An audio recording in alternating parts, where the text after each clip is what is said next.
Драги пријатели, ние како влада во минатиот период, иако ја немавме локалната самоуправа тука, се трудевме колку што можеме и покрај многуте обструкции што доаѓа од градоначалникот Зоран Дамјановски, се трудевме колку што можеме да помогнеме.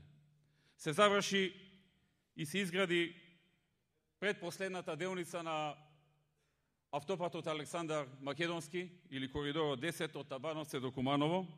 Тој се пушти во употреба.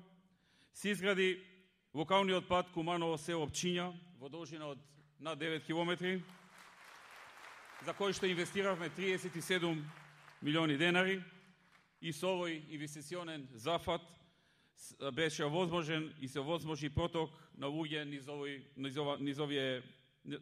овие места.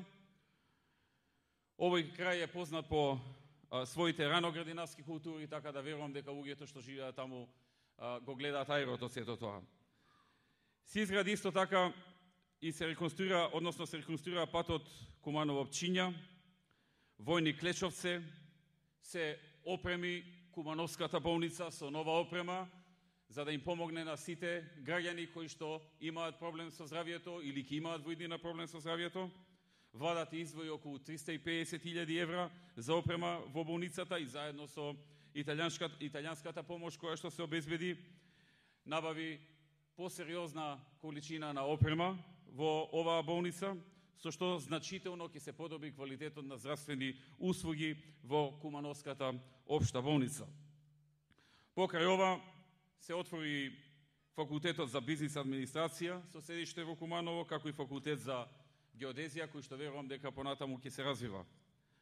Оделивме и 3,5 милиони евра за локалната самоуправа на Куманово за изградба на водоводна мрежа и фекална канализација. Градот Куманово има хроничен недостиг на вода во летните периоди, а како една од причините може да се наведе и старата и дотраена водоводна мрежа во која што загубите се над 55% од преработената вода. И тоа треба да биде еден од првите и ќе биде еден од првите заложби на новиот градоначалник, на почитаниот доктор Зоран Ѓорѓиевски.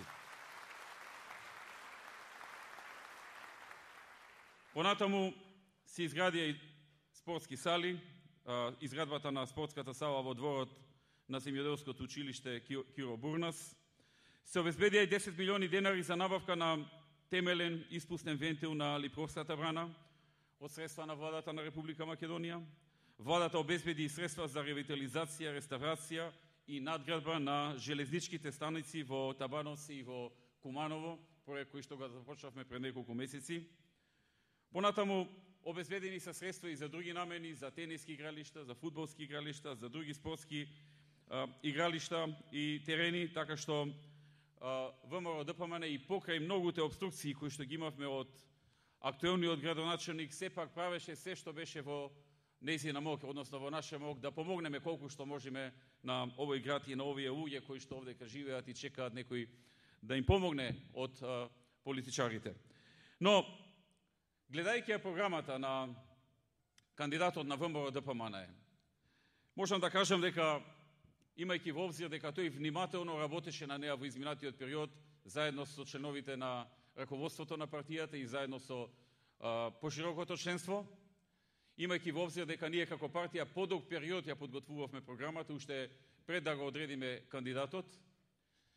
Подосна, кога тој се вклучи, детално ја разгледа, имав неколку подолги разговори со него околу овие прашања, ми објасни дека многу внимателно, дел по дел, ја поручуваше и партиската програма која што беше подготвена, но и неговите идеи кои што подосна се надоградија во таа програма, и дека дел по дел ги проверуваше работите дали се е точно на место ставено и дали се може да се изреализира онака како што е ветено.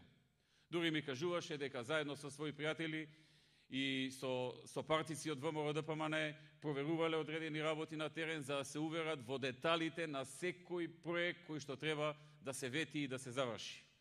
Тоа ми покажа уште еднаш дека станува збор за многу сериозен човек. За човек на кој што му значи дадениот збор и човек кој што не сака да си го изволка образот кој што го градил во минатите 55 години од неговиот живот. Таков човек му треба на Куманово.